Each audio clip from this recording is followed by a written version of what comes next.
Hello everyone, very warm welcome to my YouTube channel Academy for Maths।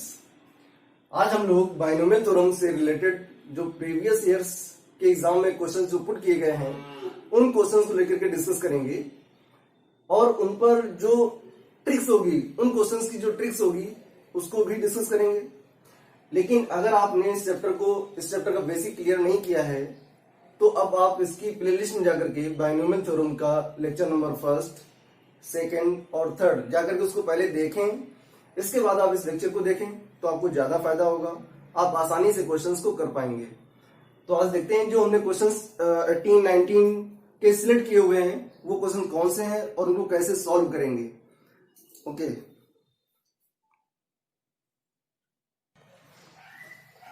Question number first is given, what is the number of terms in the expansion of 2x minus 3y का whole square into 2x plus 3y का whole square का whole power 3।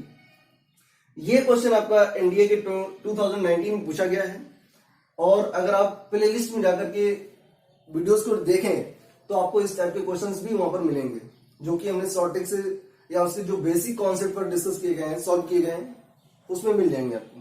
देखते हैं इसको कैसे solve करेंगे। इसको हम लोग लिख सकते हैं 2x minus 3y into 2x plus 3y square का होल क्यूब। अभी दोनों को ऐसा क्यों किया गया? इसकी पावर भी 2 है और इसकी पावर भी 2 है, तो हमने क्या किया, दोनों की होल पावर लगा दी 2 और ओवरऑल पावर जो है वो आपकी 3 गिवन है। अब अगर इसको देखें ध्यान से, 2x माइनस 3y और 2x प्लस 3y, तो ये एक आपकी आइडेंटिटी बन रही है और ये आइडेंटिटी आपने पढ़ी होगी क्लास 6, 7 में, a minus B into A plus B is equal होता है A square minus B square. तो उसी ट्रिक को हम लोग यहाँ पर यूज करेंगे। ये आपकी एक आइडेंटिटी है, एल्जेब्रिक आइडेंटिटी है, तो ये हो जाएगा आपका 2x का होल स्क्वायर माइनस 3y का होल स्क्वायर और इसकी जो पावर है पावर 2 रहेगी, होल पावर जो है वो आपकी 3 ही रहेगी। अब इसको हम कैसे सॉल्व करेंगे? 4x square minus 9y square whole power कितना हो जाएगा? जब पावर के ऊपर पावर लगी होती है तो हमेशा पावर का मल्टीप्लाई कराते हैं, तो ये हो जाएगा आपका 2 3 जा 6। अब नंबर ऑफ टर्म्स को डिस्कस करेंगे कि किसी भी बाइनोमियल के एक्सपेंशन में नंबर ऑफ टर्म्स कितने होते हैं। अब उसकी जो होल पावर होती है उससे 1 मोर टर्म्स आते हैं, तो नंबर ऑफ टर्म्स हो जाएंगे, number of terms is equal to होता है आपका n plus 1, where n is power, n जो आपका है वो पावर होती है और यहां पर n की वैल्यू गिवन है 6। तो क्या हो जाएगा total number of terms? 6 plus 1 that means 7। तो इस बाइनोमियल के एक्सपेंशन में टोटल नंबर ऑफ टर्म्स जो होंगे वो 7 आएंगे। ये तो हमने बहुत ज्यादा टाइम ले लिया और वैसे तो ये विद इन 30 सेकंड में आप इसका आंसर दे सकते हैं अगर आपकी अच्छी सी प्रैक्टिस है। तो जितनी अच्छी आप प्रैक्टिस करेंगे उतना ही आपको कम टाइम लगेगा और कम से कम टाइम में क्वेश्चंस का आंसर दे पाएंगे आप। That is answer.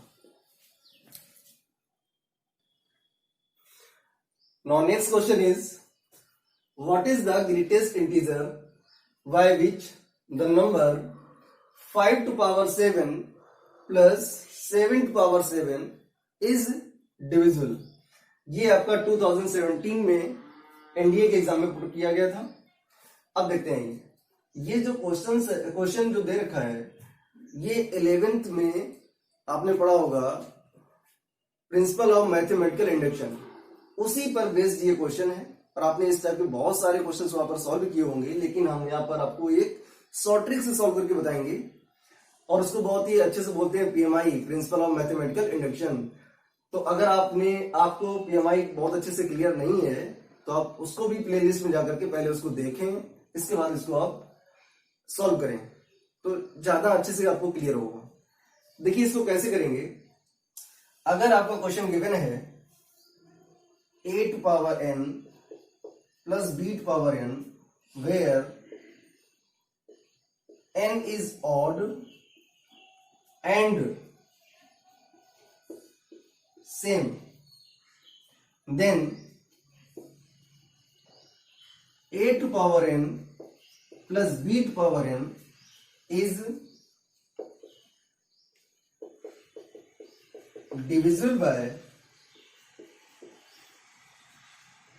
a plus b, divisible by a plus b। अब यहां पर देखते हैं 5 to power 7 plus 7 to power 7। अब इसकी जो पावर है वो ऑड भी है और सेम भी है, तो इसमें जो गिवन है दोनों टर्म्स की जो पावर है वो सेम है और ऑड भी है। उस कंडीशन में क्या होता है, जो डिविजिबिलिटी होती है वो a प्लस बी से होती है। दैट मीन्स जो हमारा बेस गिवन होता है उससे हमारी डिविजिबिलिटी होती है। तो यहां पर बेस क्या दे रखा है, a की वैल्यू है 5 और b की वैल्यू है 7। दैट मीन्स ये आएगा आपका 12। अगर 12 से इसको हम लोग डिवाइड करेंगे 5 to power 7 plus 7 to power 7, तो ये जो ग्रेटेस्ट इंटीजर आएगा वो आपका निकल आएगा, that is 12। That is answer. बहुत ही अच्छा क्वेश्चन है, कई बार पूछा गया है। Now next question is given, what is the coefficient of the middle term in the binomial expansion of 2 plus 3x whole power 4। इसकी भी हमने जो बेसिक लेक्चर है उसको भी हमने डिस्कस किया हुआ है। अगर आपको क्लियर नहीं है तो उसको जरूर देखें, तभी आप इसको कर पाएंगे। हर क्वेश्चन में शॉर्ट ट्रिक वर्क नहीं करती है, हर क्वेश्चन के लिए शॉर्ट ट्रिक नहीं होती है, इसलिए आपको हर चैप्टर में उसका बेसिक क्लियर होना चाहिए, तभी आप किसी भी क्वेश्चन को आसानी से कर सकते हैं, तभी आपकी शॉर्ट ट्रिक भी क्लियर होगी, अदरवाइज क्लियर नहीं हो पाती है। तो देखते हैं इसको। यहां पर जो n दे रखा है, जो इसकी पावर है बाइनोमियल की, वो गिवन है 4, n is equal to 4, that is even. अब यहां पर जो मिडिल टर्म हम लोग डिस्कस करते हैं, फाइंड करते हैं, वो डिपेंड करता है पावर पे। अगर पावर आपकी इवन है तो दूसरा मेथड होता है, अगर पावर ऑड है तो दूसरा मेथड हम लोग यूज करते हैं। यहां पर जो आपकी पावर है वो 4 है, दैट इज इवन। अगर पावर 4 इवन है, उस कंडीशन में जो हमारा मिडिल टर्म होगा वो क्या होगा, middle term is equal to n upon 2 plus 1th term.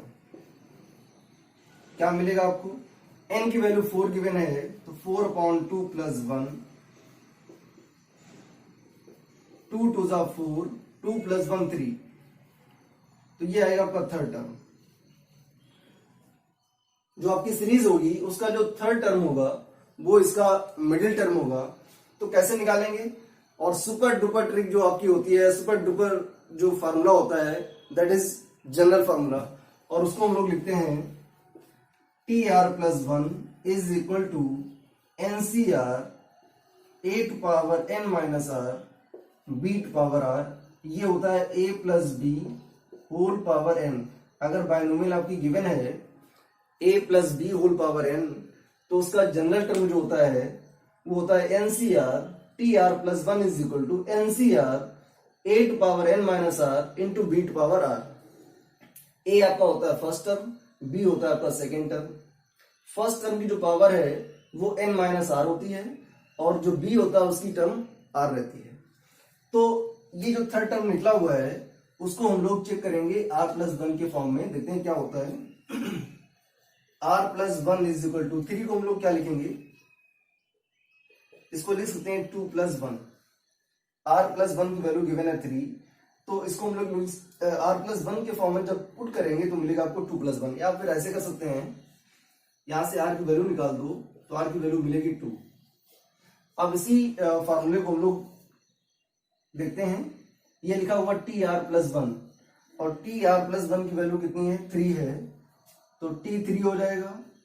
और जब हम लोग जनरल टर्म का फॉर्मूला यूज करते हैं तो जो R होता है जो rth टर्म होता है उसको हम लोग लिखते हैं r+1 के फॉर्म में। तो ये हमारा जो 3 लिखा हुआ है इसको लिखेंगे 2+1, दैट मीन्स जो r होगा वो होगा आपका 2, r की वैल्यू यहाँ पर 2 होगी।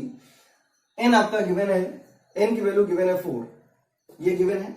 आते हैं फॉर्मूले में, तो ये हो जाएगा आपका 4c2, a की वैल्यू गिवन है आपका 2, तो a की वैल्यू हो गई 2 होल पावर 4 - 2 इंटू b आपका हो गया 3x, इंटू हो जाएगा 3x होल पावर r, और r की वैल्यू है आपके पास 2। इसमें क्या आपको बताना है, कोएफिशिएंट बताना है। कोएफिशिएंट अगर बताना है तो जो ये हमारा x² आएगा इसको हम लोग छोड़ देंगे, बाकी जो वैल्यू आएगी उसको सॉल्व करेंगे। अगर आप 4c2 को सॉल्व करेंगे, 4c2 को जब सॉल्व करेंगे तो मिलेगा आपको 6, इंटू 4 - 2 करेंगे तो 2 बचेगा, और 2 का स्क्वायर करेंगे तो आएगा 4, इंटू 3x का होल स्क्वायर का मतलब हो गया 9x², तो इंटू हो जाएगा 9 इंटू x²। इसको मल्टीप्लाई कराएंगे तो आपको मिलेगा 216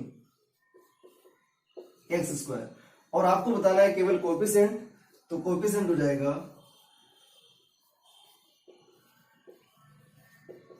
216, that is your answer, note it.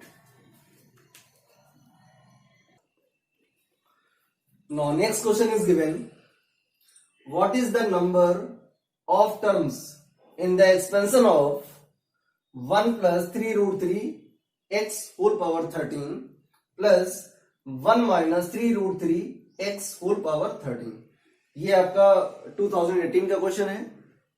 अब देखते हैं इस पर बेस्ड बेसिक क्या होता है, और वो हमने आपको बताया भी है पहले लेक्चर में, लेकिन देखते हैं दोबारा से। अगर लिखा हुआ है x + y whole power n plus x - y whole power n, इसके फॉर्म का अगर कोई बाइनोमियल गिवन है तो कैसे सॉल्व करते हैं, कैसे सॉर्ट ट्रिक यूज करते हैं। तो first point, if n is odd, अगर पावर आपकी जो है वो ऑड दे रखी है तो कैसे करेंगे, if n is odd, then number of terms आपके हो जाएंगे, then number of terms if n is odd, that means n plus 1 upon 2, ये यूज करेंगे। सेकेंड इसका पॉइंट है, इफ n is even, अगर पावर इवन है तो उस कंडीशन में क्या होगा, दैट मीन्स उस कंडीशन में होगा आपका n/2, तब हम लोग यूज करेंगे n/2। अब इस क्वेश्चन को देखते हैं। ये क्वेश्चन भी आपका इसी पर बेस्ड है, 1 plus 3√3 x whole power 13, 1 minus 3√3 x whole power 13। अब यहां पर हम चेक करते हैं n की जो वैल्यू है वो कितनी है। n गिवन है आपका 13, और जो 13 है वो आपका एक ऑड नंबर है, दैट मीन्स ऑड, और अगर ऑड होता है देन मिडिल आपका जो आपके नंबर ऑफ टर्म्स होते हैं वो होते हैं n + 1/2। तो यहां पर क्या मिलेगा आपको, n की वैल्यू गिवन है 13 प्लस 1/2, तो ये हो जाएगा आपका 14/2, 2 × 7 = 14, दैट मीन्स 7। तो इसके एक्सपेंशन में जो नंबर ऑफ टर्म्स मिलेंगे वो आएंगे आपके 7। अब कैसे आएंगे, इसकी पावर 13, इसकी power 13, how it is possible होगा, बिल्कुल जब इसको आप एक्सपेंड करेंगे तो सारे पॉजिटिव टर्म्स आएंगे, इसको आप एक्सपेंड करेंगे तो आपको अल्टरनेट पॉजिटिव नेगेटिव टर्म्स मिलेंगे। तो जो नेगेटिव और पॉजिटिव टर्म्स होंगे वो हमारे कैंसिल हो जाएंगे, तो जो नंबर ऑफ टर्म्स बचेंगे वो आएंगे हमारे 7। तो आप इसको लॉन्ग मेथड से करेंगे तो बहुत टाइम लगेगा, शॉर्ट मेथड से करेंगे तो आपका टाइम बचेगा। इसमें नंबर ऑफ टर्म्स आएंगे आपके 7। अगर आपकी पावर इवन होती तो यहां पर हम यूज करते हैं n/2, अगर 14 पावर होती तो मिलता है आपको 14/2, that means number of terms 7।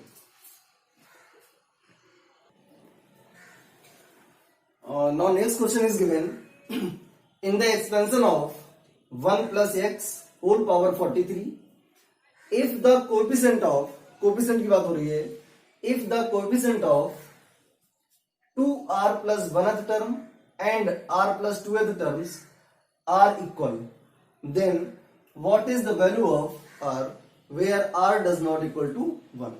आपको बताना है कि आपका जो ये बायनोमियल गिवन है 1 प्लस एक्स होल पावर 43, इसका जो 2r प्लस 1th टर्म होगा और r प्लस 2th टर्म होगा, इनके जो कोएफिशिएंट होंगे वो इक्वल होंगे। कह रहा then find the value of r, उस कंडीशन में r की वैल्यू फाइंड करो। तो आपको मालूम है a plus B whole power n, इसका जो जनरल टर्म होता है वो होता है NCR, a to power n minus r and b to power r। ये आपने पढ़ा हुआ है। दैट मीन्स ये आपका होता है TR प्लस 1, TR प्लस 1। तो R प्लस 1 में जो ये R होता है वही हम लोग यहां पर यूज करते हैं। तो देखते हैं इसको, ये लिखा हुआ है 2r प्लस 1th टर्म, ये लिखा हुआ है r प्लस 2th टर्म। तो देखते हैं t 2r प्लस 1। अब यहां पर r की जगह पर लिखा हुआ है 2r, ये तो 1 लिखा हुआ है, 1 से मतलब नहीं होता है, ये r की जगह जो 2r लिखा होता है इसको हम लोग यूज करेंगे। और यहां से जो पावर है वो गिवन है आपकी 43, n की वैल्यू गिवन है 43। क्या मिलेगा? दूसरा ये है जो इसमें a दे रखा है, हमें जो कोएफिशिएंट है उसकी नीड है, तो a की वैल्यू है 1 और जो b है वो आपका x दे रखा है और हमें x का कोएफिशिएंट लेना है। तो जो x का कोएफिशिएंट होगा उसी का हम लोग यूज करेंगे। क्या मिलेगा? NCR, दैट मीन्स ये हो जाएगा आपका 43C2R।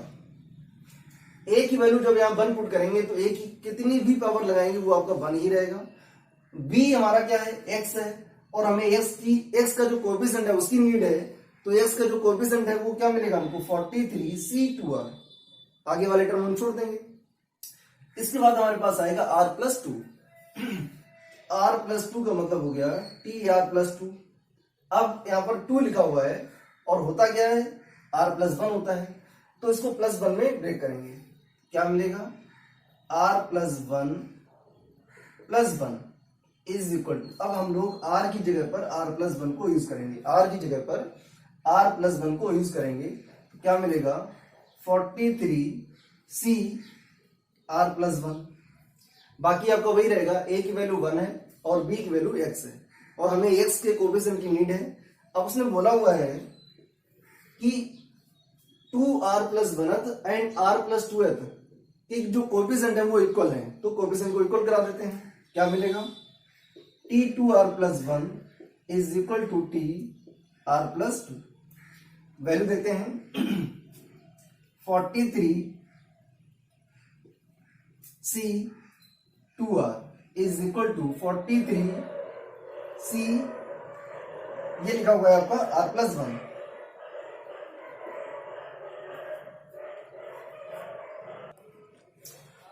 तो ये आपका गिवन है 43C2R is equal to 43CR plus 1। आपको r की वैल्यू निकालनी है। अगर इसको हम लोग एक्सपेंड करेंगे, ये जो आपका फार्मूला होता है NCR is equal two factorial n upon factorial r into factorial n minus r। अगर इस फॉर्मूले से ब्रेक करेंगे तो ये बहुत ही कॉम्प्लिकेटेड कैलकुलेशन देगा। तो हम लोग इसकी जो शॉर्ट ट्रिक्स हमने पढ़ी हुई है उसको देखते हैं। अगर आपका गिवन है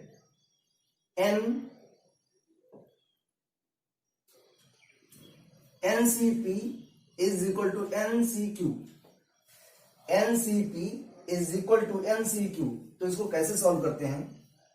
इसकी दो कंडीशन होती हैं। फर्स्ट कंडीशन होती है P plus Q is equal to N और P is equal to Q। ये दो कंडीशन होती हैं और इन्हीं दो कंडीशंस को हम लोग चेक करेंगे। यहाँ पर पहला कंडीशन हम लोग यूज करते हैं P is equal to Q। तो क्या मिलेगा आपको? If 2r is equal to r plus 1, इस r को इधर ट्रांसफर करेंगे तो बचेगा r इज इक्वल टू 1। लेकिन क्वेश्चन में कंडीशन गिवन है r does not equal to 1, तो ये तो आपका आंसर नहीं होगा। अब हम लोग देखते हैं दूसरा गिवन है P plus Q is equal to N। तो क्या मिलेगा आपको?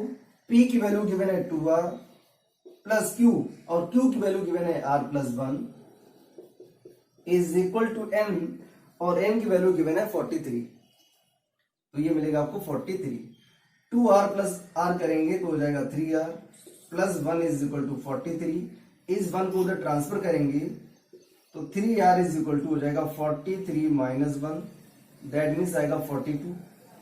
3r is equal to 42, then r is equal to 42 upon 3 आएगा 14. 3 से डिवाइड करेंगे तो 3 वन जा 3, 3 4 जा 12, 14 मिलेगा. तो r की वैल्यू आएगी 14. That is your answer. Video अगर अच्छा लगे तो please like and share to your friends.